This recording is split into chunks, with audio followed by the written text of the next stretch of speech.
80. Buenos días, este es el programa Sin Tópico de Vea Canal. Hoy es miércoles 28 de octubre de 2015 y como siempre es un gusto dirigirnos a ustedes para hacerles llegar algún mensaje sobre algún tema de interés. Ya saben que en este programa Sin Tópico, como su nombre lo dice, siempre se tocan temas de todo, de lo que vaya saliendo, como una conversación. Entonces, en este momento, este día, tenemos la visita de Alfonso Portillo, profesor universitario y gran mirador de cine, gran mirador de cine. Entonces, es un gusto presentarlo, Alfonso, al programa. Ya sabe que aquí tiene su espacio cuando quiera venir a hablar de cine. Y vamos hoy a tocar justamente el tema. ¿Cuál es la importancia del cine? ¿Para qué sirve el cine en la comunidad? Sabemos, en la sociedad, sabemos que el cine como el lenguaje tiene, hay varias clases de lenguaje, ¿verdad? El lenguaje informativo, el lenguaje formativo, el lenguaje estético, el lenguaje emotivo, igualmente en el cine, que es un lenguaje. Entonces, la pregunta primera sería, ¿por qué se dice el arma, que el cine es el arma del qué? De la cinta. ¿Es un arma el cine? Sí. Bueno, como todo arte, puede utilizarse para muchas cosas. Hay un arte que es pura estética, pura belleza, puras formas, sonidos, bellezas, ¿verdad? Cosas espléndidas, como también está el arte escrito, la literatura, está el cine, ¿verdad? Que se le conoce como el séptimo arte, y creo que es un instrumento como cualquier otro, una técnica como cualquier otra, que puede ser utilizada para distintos fines. El cine, que nació en la idea de alguien como con el interés de captar la imagen, de los Lumière, de captar la imagen y después disfrutarla proyectada en una pantalla. Pero entonces el cine se fue convirtiendo en una parte tan íntegra o tan estrecha con la vida humana que expresa toda la vida humana. El cine ahora sirve para transmitir el contenido de una obra literaria. El cine sirve para explicar la biografía de un personaje histórico. El cine sirve para denunciar. El cine sirve para señalar. El cine sirve para todo, hasta para hacer mediocridades. Hoy, por ejemplo, tenemos un cine norteamericano que por cada 1000 películas mediocres que hace, por lo menos tenemos la ventaja de ver una película que se sale de lo común. Hoy en la mañana tuve un desayuno con un grupo de amigos y interesante, el desayuno empezó hablando de cine. Resulta que uno de los amigos que estaba en el desayuno, Jorge Pérez, me recomienda una película y me dice: Alfonso, tienes que ir a ver Puente de Espías, que ha causado impacto en todo el mundo, su estreno, que es una película de la Guerra Fría, cuando el conflicto de las superpotencias, y que está denunciando cosas que no había tocado el cine. Y entonces uno encuentra hoy que el cine es un instrumento maravilloso, no solo para disfrutar de la vida, para disfrutar de la historia, de la literatura, de las anécdotas, sino que también es un instrumento que sirve para denunciar la realidad, para enterarnos de la realidad. Para poner un ejemplo, el cine documental. Yo recuerdo que con Edgar Varías, en los años 80, comentábamos una película maravillosa creada por un director de cine de apellido Orgueta, que se llamaba El costo del algodón, The Cost of Cotton, ¿de acuerdo? Y la comentábamos porque lo que veíamos nosotros de que Guatemala era un país productor de algodón y nos sentíamos orgullosos de eso, de que podíamos competir en el mercado mundial, pero no sabíamos las condiciones en que se producía ese algodón. No conocíamos las condiciones laborales, las condiciones de fumigación, las condiciones de la tierra, las condiciones de vida de los trabajadores. Y entonces esta película lo denuncia. Incluso este director tiene que irse del país por amenazas de muerte porque denuncia una explotación bárbara en la producción de un insumo que uno utiliza en la ropa, pero que nunca se pregunta quién lo hizo, cómo lo hizo y en qué condiciones lo hizo. Con qué dolor. Y hoy está pegando mucho un documental que se llama The True Cost, el verdadero costo, en la que está denunciando, por ejemplo, que las grandes marcas de ropa, las grandes marcas de cinturones, de zapatos, de bolsas, que son famosísimas en el mundo, sean producidas en condiciones paupérrimas e inhumanas de los trabajadores. Y entonces resulta que mi hija Gabriela me dice un día, no, ¿por qué no te compras un par de zapatos? No, porque yo he decidido que no compro zapatos ni productos en donde explotan inhumanamente a sus trabajadores. ¿Y dónde lo viste? En un documental que se llama The True Cost. Entonces, esa es la maravilla del cine, puede ser utilizado para todo, puede ser usado en la academia. Hoy hablábamos con Catalina Soberanis, una maestra universitaria, una mujer con una gran intelectualidad, en la que me decía que ella da una clase sobre los temas indígenas y está usando películas que denuncian el racismo, como Amistad, ¿verdad? Como La Misión. Es decir, el cine puede ser no solo un gran instrumento para divertirse, sino un instrumento para denunciar, para explicar, para recordar la historia. Y puede ser también un gran instrumento para aprender. Yo le doy tanta importancia en mi formación, por ejemplo, al cine como a los libros. Los veo en igualdad de condiciones. Sí. Cuando usted hablaba del cine norteamericano y de que por 1000 películas de repente hay una rescatable, pensé en que hay una lista de 21 películas las que más han influido en la historia. Y por supuesto está, bueno, la primera que era la de, ¿cómo se llamaba esto? De Jazz Singer, el negro cantante. Es el cine del 1927 o 29 por ahí. Después está ya Chaplin en el 36 con La Nación, creo que se llamaba La Nación. Total, pero entre ellas está, por ejemplo, La Naranja Mecánica, que tuvo una influencia pésima en la sociedad de Londres, por ejemplo, que hubo muchos crímenes inspirados en lo que Kubrick quería presentar. Y el mensaje de Kubrick era totalmente diferente a lo que sucedió en Inglaterra. Entonces, así como hablábamos de que el cine informa, forma, distrae, distorsiona, deforma también la realidad. Claro. Porque hemos visto cuántas personas han sido construidas a través del cine. Yo creo que Ciudadano Kane es una película que uno puede decir sí influyó y sigue influyendo. Yo no sé si en las escuelas de aquí de comunicación mirarán el Ciudadano Kane, porque he conocido 2 universidades donde no la han visto. Pero esa película, y usted sabe bien pues, ¿cuál es el aporte del Ciudadano Kane, digamos, el mensaje a los periodistas, el mensaje a los dueños, a los medios de comunicación? Creo que tenemos, Mirnita, unas escenas del Ciudadano Kane, una película producida, dirigida, protagonizada y todo por Orson Welles. Orson Welles. ¿Verdad? Cuando tenía 26 años, ¿se acuerda? Así es. 26 años. ¿Cuál es el mensaje? ¿Qué enseñó esa película? La película tiene muchas enseñanzas, no solo para los periodistas. Tiene una enseñanza para todo el mundo. Bueno, tiene una enseñanza para los cineastas. Se introdujeron y se usaron técnicas nunca vistas en el cine, en esa época. Una película con una fotografía impresionante, con una actuación impresionante de un hombre de 26 años, que lo van transformando en sus características. Hasta hacerlo viejo. Hasta hacerlo viejo, ¿verdad? Tiene la enseñanza de que no hay tal prensa independiente, que detrás de toda la prensa siempre hay un interés económico, o los dueños tienen interés, o los que representan, o los que se anuncian. No hay tal el mito de prensa independiente.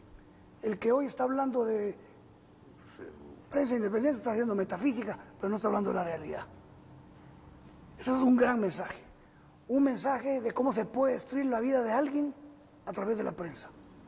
Pero también cómo se puede usar como instrumento para engrandecer a alguien.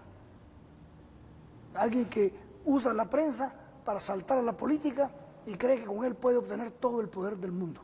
Esas son enseñanzas. Pero hay la cosa más maravillosa al ser humano. Ahí voy. La esencia de la película, lo que más me impresiona a mí es la soledad, la falta de niñez, la ausencia del cariño de la niñez. Un niño que es arrancado de sus padres porque no podían sostenerlo para que se lo lleve una familia rica y lo eduque y lo haga el gran empresario que es. Pero que al final, cuando empieza la película, empieza cuando él está muriendo y menciona una palabra, Rosebud. Rosebud. Y mucha gente se pregunta, ¿qué pasa con Rosebud? ¿Qué significa? Y entonces la película gira alrededor de la investigación de qué significado tenía esa palabra pronunciada antes de morir.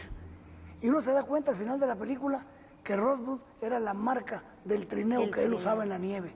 Cuando él dice Rosebud, dice, está hablando mi niñez, lo que no tuve, lo que hubiera querido tener. En el momento final de la vida, Kane retrocede al momento en que lo arrancan. Al principio del cuando lo arrancan de una madre y él se va gritando. Exactamente. La escena esa. Ese es el mensaje más fuerte de la película, que aparentemente pasa marginado, porque la esencia es el hombre que crece, el hombre que compra periódicos, el hombre que compra empresas. El hombre que quiere hacer actrices. Exactamente. Porque ese es otro gran mensaje. Otro gran mensaje, como también un medio de comunicación puede hacer actriz a alguien que no tiene las características, ni las condiciones, ni las calidades para ser actriz. Para mí es de mis películas preferidas. Esto de las listas es muy relativo, porque cada quien lo hace de acuerdo a su gusto, de acuerdo a su preferencia, de acuerdo a su inclinación ideológica, a su inclinación académica e intelectual. Usted me regaló un libro de este español que se llama En donde todo sucede, Javier Marías, en donde él publica varias listas de películas, de las películas más importantes de la historia, y varían de acuerdo al público, de acuerdo al consumidor y de acuerdo a la época, ¿verdad? Pero el cine es una maravilla. Nosotros todavía no tenemos una cultura cinéfila, no tenemos una cultura del cine. Por ejemplo, uno cuando ve la India, que hace más de 1000 películas al año, pero tiene un mercado de cinéfilos de 700 millones. Entonces ahí está el mercado para una industria cinematográfica que es de las más importantes del mundo hoy, ¿verdad? Entonces yo creo que sería maravilloso, hoy lo decía yo en el desayuno, tenemos que inculcar, así como la cultura de la lectura, como el hábito de la lectura, el hábito de ver buen cine, de ver cine de arte. Los profesores tendrían la obligación, yo lo dije hoy, en las facultades debería haber un departamento donde estuvieran las películas que tienen que ver con el tema de lo que se enseña, de ingeniería, de agronomía, de economía. Yo en mis clases de economía usé mucho cine, como Wall Street, como Preston Tucker, películas que dan una enseñanza sobre cómo se manejan las finanzas en las bolsas de valores, cómo se maneja el capital financiero, cómo se maneja la industria automotriz. Es decir, el cine se ha convertido hoy en uno de los grandes vehículos, no solo para distraer al ser humano, sino para enterarlo de lo que sucede a su alrededor, de su historia, de su origen y del por qué estamos aquí. Sí. Ahora cuando uno da clases en la universidad y que son cursos de personas adultas que llegan los sábados, por ejemplo, se da un curso de la literatura del siglo XIX, literatura europea del siglo XIX. ¿A qué hora estas personas que trabajan y que estudian el fin de semana pueden leer Madame Bovary, leer a Balzac, leer a todos los grandes realistas o los grandes naturalistas de la literatura? El cine es un gran recurso, es una gran herramienta. Así es. Porque ese alumno, por ejemplo, tengo el caso de alumnos que han leído a George Orwell, ¿verdad? 1984, que es otra de las películas que ha influido en la historia. Rebelión en la Granja también. Rebelión en la Granja. Pero esta película, un estudiante la leyó. La novela de él son cortas. Leyó la novela, la fue a contar, vieron la película y todos leyeron después 1984. Entonces el cine también es un gran señuelo, un gran atractivo, un gran estímulo para que la gente que no está habituada a leer pueda sentirse atraída por leer. A mí me pasó con El Festín de Babette, por ejemplo, que es una de las clásicas y que a usted y a mí siempre nos ha encantado. El Festín de Babette me pasó una cosa curiosa. Primero tuvimos acceso a la película, que es de 1986, ganadora del Oscar a la mejor película extranjera. Y la vimos, yo la miraba con mis alumnos de semiología y de repente me fui a comprar los cuentos reunidos de Isaac Dinesen, que es la autora, es Karen Blixen, se llamaba ella. Ella escribió El festín de Babette, después usted también lo leyó. ¿Se acuerda que yo lo encontré y usted lo leyó después? Y son pocas las veces en que uno puede decir que una película es tan fiel a un libro. Es algo impresionante ver y leer El festín de Babette. Y mis alumnos, cuando la han visto, se maravillan del color de la música. La música es una riqueza de la película, que es música clásica. Porque la historia pues está narrada y es la cena, es el festín. Pero cuando uno ya mira la película, están involucrados más sentidos. Está el sonido, está la comida que uno la está viendo, cómo la están elaborando. Entonces, el cine es una gran riqueza para quienes damos clase. A mí me pasó una cosa muy simpática. Voy a contar 3 casos referentes a lo que está mencionando usted. El Padrino, por ejemplo. Vi primero la película y al verla me estimuló el deseo de ir a comprar la novela. Y cuando leí la novela, vi que la novela era más rica que la película. Pero ¿de qué me sirvió la película? Que por lo menos yo ya tenía mentalmente la imagen de los personajes y lo creía que cuando lo estaba leyendo estaba viendo ahí la cara de ellos. Marlon Brando. Exactamente. Sí. Exactamente. Entonces, me pasó eso. También con cuál me pasó, con Tomás Moro. Veo la película, que es una película que toda la vida he mostrado a mis alumnos, sobre todo de pensamiento político, del gran canciller inglés. Y la película se llama Un hombre para la eternidad o Un hombre para todos los tiempos. Así le llaman a la película. Vi la película en 1978 y entonces me estimuló el deseo de saber quién era más a profundidad Tomás Moro. Entonces leí biografías de Tomás Moro, leí Utopía de Tomás Moro, leí cuentos que tiene, ensayos que tiene. Entonces me di cuenta de que la película no podía transmitir, por ejemplo, la grandeza, la magnitud de la grandeza de ese hombre. La literatura, pero ¿quién me lo estimuló? El cine, la imagen, ¿verdad? Y lo mismo me pasó con 1984, que no lo había leído yo, con El Rebelión en la Granja, que no lo había leído, y que cuando lo leí, cuando vi la película de dibujos animados, preciosa, se fue a leer. Me fui a leerla. Y así me ha pasado con muchas obras, de tal manera que el cine, hasta eso, sirve, ser un gran estímulo para la lectura y para profundizar en ciertos temas. El buen cine. Hoy en la mañana también, teníamos un invitado hoy nosotros. Yo había invitado a Edgar Varías para que hablara de la parte, digamos, técnica del cine y también es un gran conocedor del cine mundial. Él sí es experto en cine. Yo creo que tenemos que hacer un programa, me encantaría. Usted y yo, para que podamos hablar de esa parte. Él desafortunadamente tuvo una cita en el IX, creo que va a salir en unos 2 días. Y entonces, Edgar Varías tiene, hoy en la mañana cuando hablaba me decía, ¿te acordás de la película 12 hombres en pugna? Que hay varias versiones. Pero la de Henry Fonda, sí. Cuando yo creo que es la primera versión. Creo que el director es John Ford, ¿sí? Por cierto.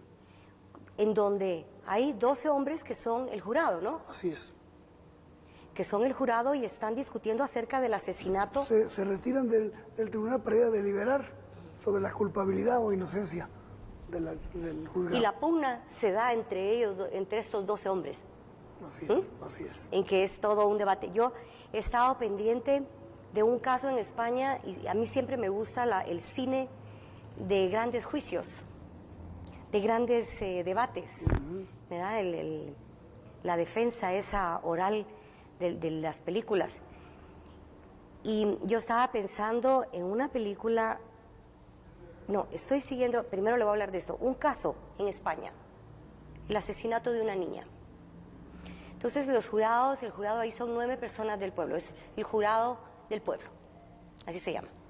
Entonces han estado 3 meses en debate y estas 9 personas, 5 hombres y 4 mujeres, van a decidir si los padres son o no culpables, uno independiente del otro o juntos. Y entonces dice que para declararlos culpables se necesitan 7 votos y para declararlos inocentes 5. Entonces yo me quedé pensando eso y cuando lo comentaba hoy en la mañana con Edgar, me hablaba de esto. ¿Cómo se puede debatir?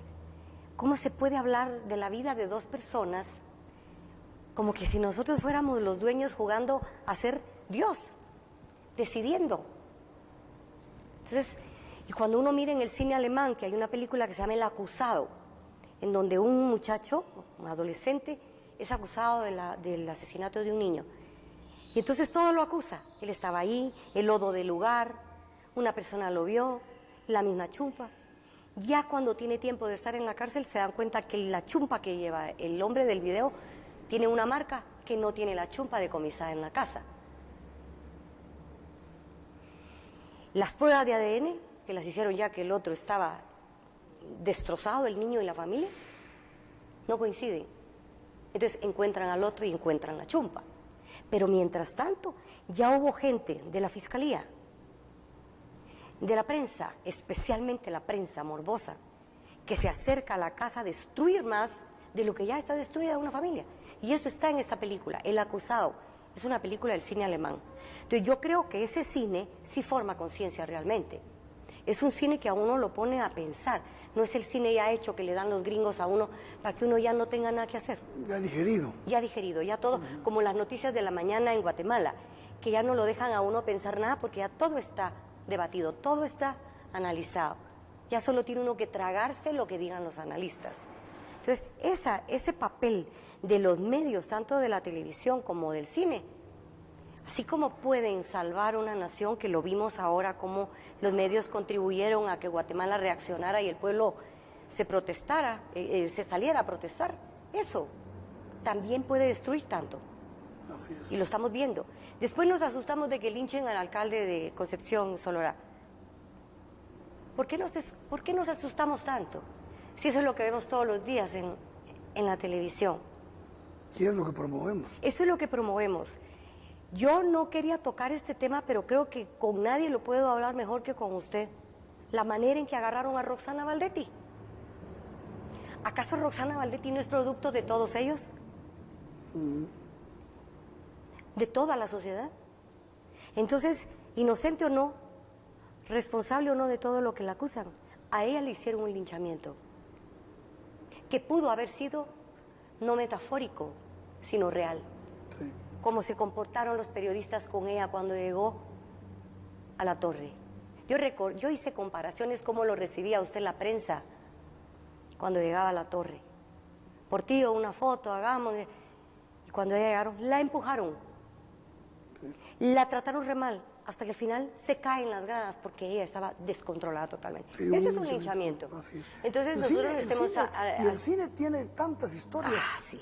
como las que vimos aquí, que no nos debe extrañar, porque el cine tiene tantos casos en la historia de cómo se puede destruir a una persona inocente a través de los medios de comunicación, a través de la calumnia, a través del desprestigio. Entonces, volviendo al tema del cine, creo que es tan importante para la universidad la lectura de las obras clásicas, de las obras de los grandes pensadores, como la divulgación y como la observación del gran cine. Hoy es indudable que hay una división, por ejemplo en Estados Unidos, del cine eminentemente comercial, el que busca ganar millones, ¿verdad? Y el cine independiente que busca tener arte, ¿verdad? Tener guión, tener actuación, tener contexto, tener trama, tener narración, porque el cine es una narración, ¿verdad? La maravilla del cine es que como es solo de imágenes, se puede hacer películas sin tener grandes guiones, solo con imágenes. Por ejemplo, yo recuerdo que alguien catalogó, por ejemplo, a la película Había una vez en el oeste, la catalogó como de las mejores 50 películas de la historia, porque es una película que se lleva 3 horas y media y tiene 16 páginas de diálogo, de guión. Entonces, ese es el verdadero cine, el cine que se basa en la imagen. Porque hoy, por ejemplo, yo tengo una gran deficiencia, que ojalá la pudiera superar, pero ya estoy viejo para superarlo, el desconocimiento del inglés. Cuando yo en una pantalla estoy leyendo, me pierdo un porcentaje tan grande de la riqueza del cine, de la imagen, de la actuación, del contexto, Sí. que es impresionante. Al leer los títulos se distrae la... Exactamente. Entonces, el cine, pero es un recurso Bueno, también que hay que utilizar. Bueno, porque no queda otra. como decía Augusto Monterroso, el cine, las traducciones son como las mujeres, no siempre perfectas, pero muy necesarias. Muy necesarias. ¿Verdad? Sí, Entonces, sí. es la única manera en que podemos leer a Víctor Hugo en su poesía. Y para leer poesía en otro idioma no se necesita más que, Y el sensibilidad. cine es tan maravilloso. Alguien dijo que cuando uno leía libros, sobre todo de los grandes escritores, de los grandes literatos, viajaba, se transportaba uno en el mundo, de las historias, de las épocas, de los personajes, de los acontecimientos, de las fechas memorables. El cine es igual. Bueno, El cine lo traslada a uno. Emily Dickinson dice, para viajar por el mundo no hay mejor fragata que un libro. Pero para viajar por el mundo no hay mejor fragata también que una buena película. Una buena película, sí. Mire, ahora por ejemplo que mi mamá está leyendo a Jane Austen, ya que ha leído todo lo contemporáneo, ahora le digo yo, lea a las mujeres cómo pensaban en el siglo XIX. Y me dice anteayer, qué aburrido eso. ¿Cómo esas novelas son tan importantes? Porque hay películas, ¿verdad? Y las películas son Y las maravillosas. películas ya las vio ella. Entonces me dice, ¿cómo es posible que hablen tanta tontería las mujeres? Entonces le dije, mamá, es eso justamente lo que le está diciendo el libro. Ese era el tema de las conversaciones en el siglo XIX. Claro. Entonces lo que está haciendo Jane Austen, una mujer que estaba encerrada en su casa y no conocía a nadie, es presentándole la sociedad del XIX. ¿Cómo era? Para que usted vea ahora en el XXI, mire todo lo que hemos avanzado. Entonces, de eso se trata. Sí. Y cuando uno mira una película y dice, ay, pero qué cursilería, no, pero sí es que eso así fue realmente. Cuando un exministro o exsecretario de Educación a los Estados Unidos, no me acuerdo ni el nombre porque creo que no era importante, intenta prohibir las obras de Mark Twain en las escuelas. El argumento central de la prohibición era que porque los negros aparecían siempre haciendo los peores trabajos y tratados de manera burlona en toda la obra de Mark Twain. Sí. Lo que no entendió este hombre es que esa época, cuando Mark Twain escribe, así se trataba a los negros. Él no iba a escribir que se les trataba como príncipes porque se les trataba así. Era una mentira. Y lo que está ahí trasladando es, hay un racismo real, sin decirlo, está trasladando la realidad. Y eso es lo que hace el cine, ¿verdad? Eso es lo que hace el cine, eso es lo que hace la literatura. Trasladar una realidad que traspasa los tiempos, ¿verdad? Porque uno no ve una película en la que la caracterización de todo el escenario es del siglo XIX, está viviendo uno esa época sin haberla vivido, ¿verdad? Es el traslado mental e intelectual a una época a través de un arte maravilloso como es el cine. Sí. ¿Verdad? Eso es lo que sucede también en aquella novela corta de Conrad, que se llama El Joseph corazón Conrad. de las tinieblas. Sí, hombre, que Joseph Conrad. usted me la recomendó. Sí. Y usted la empezó a leer. Sí. Pero como La- que la algo lo terminé, trabó y... la terminé de leer. Bueno, cuando yo la leía decía, pero ¿qué es esto? Qué dureza, qué tristeza esto. Porque es un viaje realmente al interior de uno mismo. Un hombre contando a otro, que ese es un recurso lindísimo de Conrad, ¿verdad? Entonces, cuando viene la película Apocalipsis Now, está basada en esa novela. Eso dice. Está basada en esa novela. Entonces lo criticaron porque cómo pintaba él a los nativos como animales, cómo se refería a ellos como bestias y que eran unos animales que caminaban en dos patas. Entonces él dijo, ese era el pensamiento de los que me estaban contando a mí la historia cuando fuimos a ese viaje. Conrad no se inventó eso. Era lo que otro le había contado a él. Así, estilo Stefan Zweig, Sí, pues. que cuenta lo que otro le contó. Pero en este caso era una realidad, esa era la visión. Y el tema en la novela es cómo el hombre que llega con una mentalidad a través de una realidad distinta se transforma él Se transforma. mentalmente. ¿Qué es lo que le pasa al actor principal, al protagonista principal en Apocalipsis Now? Que se voltea contra quienes lo mandaron, Sí. que es el ejército norteamericano, que es Marlon Brando el actor, y hay que mandarlo a eliminar porque ya es un peligro, porque ya no representa la cultura de los invasores, ¿verdad?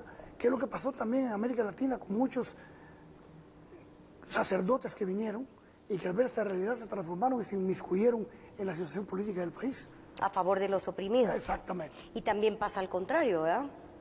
que hay personas que llegan a hacer una cosa y se ponen peor que los que lo mandaron. Sí.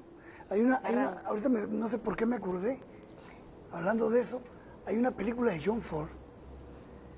El título en inglés es The Male Animal, no sé cómo traducirlo. El actor principal, el protagonista, es Henry Fonda. Ahorita se va a acordar usted, película blanco y negro, maravillosa fotografía. Y la historia se basa en que hay un maestro de literatura en la universidad de uno de los estados norteamericanos y un día anuncia que dentro de 15 días él va a compartir en el salón de clases la carta que escribieron Sacco y Vanzetti antes de morir. Entonces empieza a regar, estamos hablando de la Guerra Fría, se empieza a regar en la universidad que van a leer una carta de dos comunistas que el Estados Unidos, el paladín de la libertad, se libró de ellos, que después se demostró que no tuvieron que ver nada con el asalto, ¿va? Sacco y Vanzetti. Entonces empiezan a hacerle una guerra al profesor, hasta con amenazas de expulsarlo de la universidad si él se atreve a leer esa carta. Lo interesante de la película es que al mismo tiempo que está ese ambiente hostil hacia el profesor, está creciendo el ánimo para la final de la película, del partido final del fútbol americano con otra universidad. Entonces va jugando con los dos, el profesor hostigado y todo el ambiente universitario hay que ganar la final de fútbol americano. El deporte ante una verdad, la distracción ante una verdad. Y sacan los discursos del rector, del manager, del coach, de todos. Al final se crea tal expectativa por la lectura de la carta que no puede leerla en el salón, sino que tiene que ir al salón principal, el salón de actos, porque se llenan, no que cabe un alfiler. Está toda la gente y el profesor nunca se acobardó, nunca dijo, prefiero que me expulsen, incluso dijo, pero esta carta la leo, porque es una pieza literaria. No la voy a leer ideológicamente, sino como pieza literaria y como el sentimiento humano que expresa, la profundidad humana, la condición humana. Lee la carta y el auditorio se queda en un silencio. Nadie se mueve, empiezan a llorar algunos de la conmoción que causó la carta, pero no la conmoción que pensaban los anticomunistas y los de la cultura anticomunista en ese tiempo, de que iba a saber qué hacer contra Estados Unidos. No dice nada la carta contra Estados Unidos, habla del amor a la vida, habla de la injusticia que a ellos se les cometió y de que son inocentes. Entonces, esa trama explicada por esa película es impresionante. Pero hay actos vandálicos y todo mientras se está deliberando qué día va. Sí, hay quema rompen vidrios. Es una revolución. Sí, recuerdo esa película. Y no la he podido conseguir. Ni nuestro amigo que nos consigue ha podido, pero ya le di la misión de que nos consiga. Porque esa película aparece en todos los sistemas de las ventas de películas, pero no la tienen. Es una película que le causó problemas en Hollywood incluso a Henry Fonda. Henry Fonda fue premiado con el Oscar ya con 80 años de edad, sí, porque hizo muchas películas que denunciaban de realidades sociales, sí, y realidades políticas. Sí. Ahora que usted hablaba del Padrino, uno siempre se pregunta ¿qué es lo que pasa con el Padrino? La semana pasada, el miércoles o jueves, le dieron el premio Princesa de Asturias a Coppola, correcto, por la película. Y él pasa a hablar, a agradecer, y dice que ahora entiende a Don Quijote y que ha leído la obra de Cervantes y que entonces él no se siente Don Quijote, sino más se siente el escudero de Don Quijote. Hace un discurso precioso y se habla mucho del rey, dice la película El Padrino, habla del tema que trata El Padrino. Imagínese usted, un rey hablando del contenido de una película, que nosotros sí, realmente también leímos El Siciliano, correcto, de Mario Puzo, sí, antes de ver la película, sí, porque también está la película. Hay la película, mala por cierto. Sí, bueno, es que la novela es muy buena. Sí. Pero yo le pregunto a usted, que la conoce bien, esas tres partes de la película, esa trilogía del Padrino, ¿qué es lo que tiene realmente que uno está cambiando canales y de repente ve una escena y se queda ahí. ¿Qué pasa? Pasa con varias películas, pero en esa... Yo le respondería primero, va a ser difícil que la historia del cine, bueno, que no es imposible, ¿verdad?, pueda ser superada esa trilogía, en todos los sentidos. El primer gran elemento es que es la vida. Ahí está toda la vida. Ahí está la vida de los artistas, ahí está la vida de las iglesias, ahí está la vida de los mafiosos, de los profesores, de los fotógrafos, de los senadores, de los diputados, de los jurados especiales. Ahí está la historia Hace de la vida. una disección de la sociedad en general. Eso es. Pero además tiene el editor. Yo creo que el editor es más grande que Francis Ford Coppola. Porque Francis Ford Coppola es el director, pero el que edita, el que arma finalmente cómo va a quedar las escenas, la secuencia de las escenas, es un genio, ¿verdad? Entonces, está la trilogía con una narración impecable, con una fotografía impecable, con una actuación impecable, con un guión impecable, en una época que se necesitaba denunciar eso. De las películas que tienen que ver del cine negro norteamericano, las películas de la mafia, sí, las películas de la gánster, policíaca, no se puede superar, es insuperable. El cine negro francés, tan bueno, de gran calidad, no puede superar, ni va a poder superar. Porque no tuvo esa realidad. No tuvo esa realidad. O sí la tuvo Francia, ¿no? Pero hay otra cosa que yo siempre he dicho. Yo me acuerdo siempre de una frase de María Zambrano, que alguna vez la utilicé en un artículo que escribí sobre nuestro mártir Manuel Colón Argueta. Ella decía que todo lo que se adelanta o se atrasa a su época tiende a fracasar si no está en el justo momento. Por eso fue tantas críticas a Stanley Kubrick, porque la película Naranja Mecánica es profética, es de cómo va a venir la delincuencia, lo de las maras.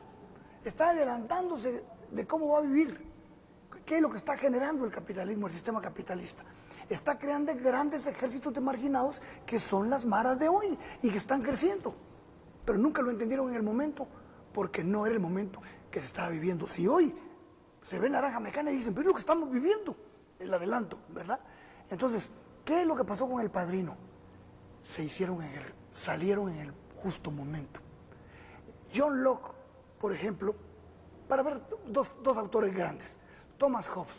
Thomas Hobbes escribe, gran escritor inglés, El Leviatán. Un tratado de política del Estado, de cómo es mejor a la democracia la concentración del poder en una autoridad fuerte, estable, creíble, confiable, paternal. Nadie le puso coco, nadie le puso atención a la obra de Leviatán de Thomas Hobbes. Pero años después sale un librito de 119 páginas que se llama Segundo ensayo sobre el gobierno civil, de John Locke, que no tiene que ver nada, el otro libro es así y esto es así. Pero ¿cuándo surge ese librito? Cuando el capitalismo necesitaba un andamiaje político para impulsar su desarrollo y su crecimiento, la democracia. Entonces el planteamiento, de ahí nace, de ese pensamiento liberal. Es el mismo pensamiento, solo que en épocas diferentes. En épocas diferentes. Entonces el Padrino salió en la época que se necesitaba que alguien hablara de los temas, pero que hablaba no de que una pandilla mata a otra y después viene la venganza y que el asalto, sin ninguna trama histórica, sin ninguna explicación de lo que está detrás. Sí, porque ya habíamos visto películas, o no sé si son posteriores, pero había películas como la de Alain Delon, donde el clan siciliano, que todo ese tipo ¿se acuerda de esas películas? Sí. Que había, que también denunciaba, pero era en un microespacio. No era como la mafia que presenta El Padrino. El Padrino. No, es que ahí ya es una cosa, ya es un estado, ¿va? En términos, si le pueden poner comillas, es un establishment, un estado. El otro era aislado, eran delincuentes aislados que eran los orígenes, los prolegómanos, dijera nuestro papá, de las mafias. Hoy hoy son verdaderas estructuras. Hoy, ¿cómo empieza El Padrino? Es maravilloso, ese principio con la boda del hijo, de la hija del mafioso, del jefe, del gran padrino. ¿Verdad? ¿Cuántas bodas no se han repetido en América Latina y en Estados Unidos? Igualitas. Contratando a Vicente Fernández, contratando a los Tigres del Norte. En ese momento fue a Frank Sinatra. Frank Sinatra, ¿verdad? Que todo el mundo dice que es Frank Sinatra. Es decir, la película es una doble arte insuperable en el séptimo arte, lo considero yo. El Padrino es como, ahí está, como el mundo paralelo a la realidad. El mundo paralelo. En el cine. Porque ahí está todo, ahí está el patriarcalismo, está la familia, el matrimonio, para ellos era, aunque hicieran lo que hicieran, pero la institución, se fija usted en El Padrino, el Don Corleone.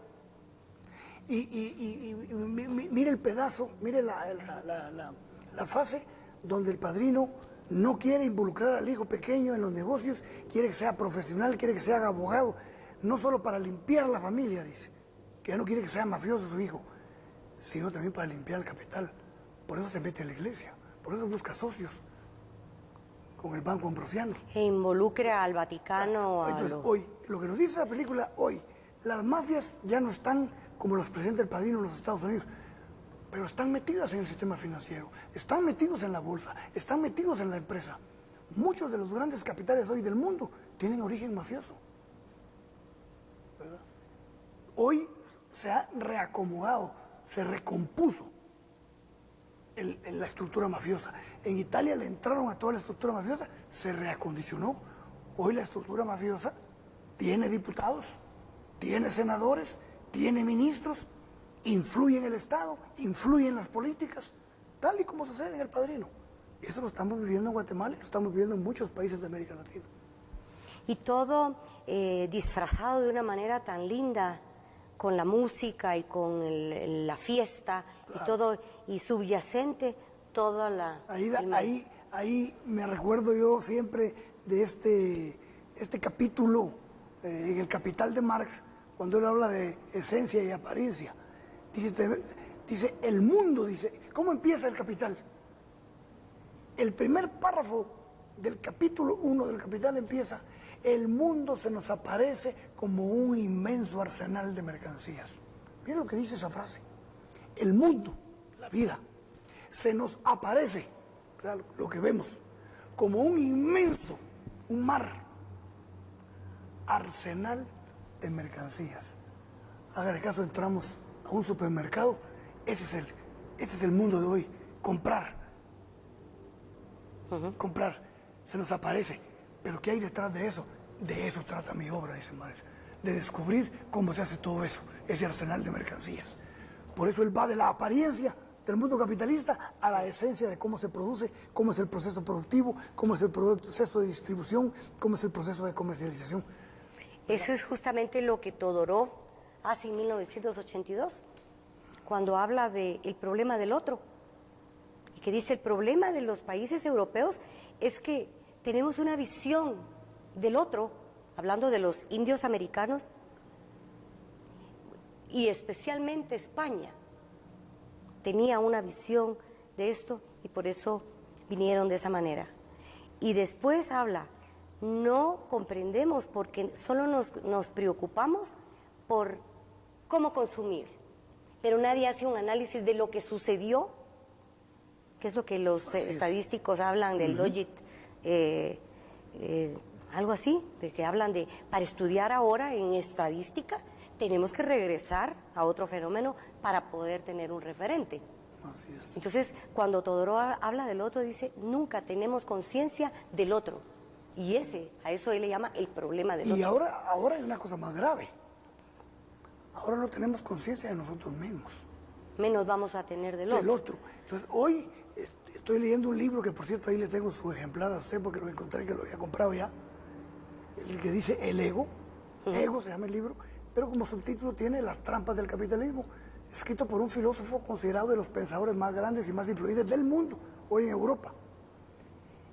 Y casi nos dice, de entrada, que de las decisiones que tomamos los seres humanos todos los días, quizá el 1% de las decisiones son por propia voluntad. Los demás son inducidos por todo lo que nos rodea y por todo el bombardeo ideológico y publicitario que tenemos. Estamos manipulados por un sistema del cual no podemos despojarnos. Y eso, por eso hay tanto cine que denuncia eso. El otro, ¿se acuerda de la película El Informante? Con Al Pacino y con Russell, Kurt Russell. No, Russell Crowe. Que es el gladiador. El del gladiador. Este hombre, cuando sacan de la industria tabacalera, sí. ¿Cómo se manejan? Bueno, la última película, a raíz de lo que está viviendo hoy el país, la última película del fugitivo, con Harrison Ford, ¿qué denuncia? El negocio de las grandes transnacionales de la medicina, comprando laboratorios para que den el visto bueno a un medicamento que causa estragos en la salud. Ese es el tema. Entonces, el cine hay que interpretarlo correctamente. Es lo que estamos viviendo hoy. La medicina y la industria farmacéutica está al servicio del lucro, no al servicio de la salud. Eso que quede clarísimo. La salud es lo que menos le importa.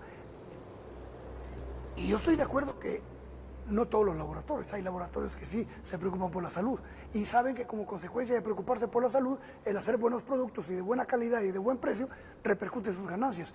Pero el problema es que pusimos adelante siempre el lucro y nos olvidamos del objetivo fundamental de para qué se crean las empresas. Entonces, volviendo al tema con el que empezamos, el costo del algodón, hoy tenemos que plantearnos sin miedo, con libertad, sin temor, ¿cuál es el costo de la palma africana en el país? ¿Cuál es el costo que el país tiene que pagar por estar sembrando todo el territorio de palma africana y de caña de azúcar? Claro, dos productos importantes que dan grandes recursos a las familias que los producen, pero ¿cuál es el costo que tiene que pagar el país? Las condiciones de los trabajadores, los ríos salarios, contaminados, los daños colaterales al medio ambiente, las externalidades que dicen los economistas. Eso tiene que verse, tiene que estudiarse y tiene que denunciarse. Y nada mejor que el cine para hacer eso. El cine. Pero matan a uno de los hombres que denunció la contaminación del río La Pasión y ni salió. Es decir, no le dieron ninguna cobertura. Eso no fue noticia. Se murió como se muere un perro. Sí. Entonces, de eso se trata, Alfonso, este programa que se llama Sin Tópico. Y la próxima vez vamos a venir con Edgar, que sí es ¿verdad? Entonces nosotros lo ayudamos a recordarle el nombre de las películas, pero él nos explica la parte técnica, histórica y todo lo que está detrás. Y le agradezco mucho que haya venido hoy. Yo sé que usted es un hombre muy ocupado, como le dice la gente, tiene una agenda muy cargada, pero siempre hay cosas importantes de qué hablar. Creo que la gente, nuestro pueblo, estará muy contento de verlo de nuevo, hablando ya no de política, sino de un tema apasionante igualmente, así como la vida, el cine. El cine. Y una recomendación a sus jefes aquí en el canal, dígales que deberían tener una sección de cine, de gran cine, de cine de arte, que hagan un convenio con alguna empresa que es distribuidora de películas, porque se puede hacer un cine diferente al que vemos, al cine comercial. Y hay tal cine maravilloso que ni siquiera... Y no hay ningún canal en Guatemala Yo mismo no conozco todo el cine maravilloso que hay del cine de arte. Sí. Todos los días me mencionan películas nuevas, películas que no conocemos. El cine de arte. Es una razón, cine de Mire, arte. Este programa surgió a raíz de algo así, ¿verdad? Karina tuvo que salir y me dijo, quédese conmigo, conversemos, y yo me quedé y entonces invité a mis amigos. Y entonces de ahí surgió esto. ¿Por qué no invita a sus amigos? Imagínense que tuvieran una vez a la semana una película de cine de arte y en la siguiente hora comentando. Se comente. Necesitamos pero yo creo, Alfonso, que después de 25 años ya una película ni siquiera tiene que pedir derechos. Muy interesante. Es después de 25 años o de 50 cuando es un libro. Pero habría que averiguar eso y pedirle... vamos a pedirle a Karina y a Otto que analicen este tema y que de repente Edgar y usted podemos hacer un equipo que pudiera dar un seguimiento a eso. Pueden hacer un convenio con Canal 11 de México, el canal del Politécnico Nacional, que es un canal eminentemente cultural, académico, que tiene su cineteca, y se puede hacer un convenio con ellos. Y no se usa comercialmente la película, sino en la sección cultural del canal. Porque también se puede usar cine independiente. También. Pero cine independiente tiene que, supongo yo, que es más accesible. Son los distribuidores, ¿verdad? Sí. Bueno, muchas gracias, pues. Aquí lo esperamos siempre que usted quiera. Que Dios me la bendiga. Igualmente, gracias. Gracias, amigos de Vea Canal. Esto fue el programa Sin Tópico. Los esperamos el otro miércoles, ya satisfechos de haber comido fiambre. Hasta luego.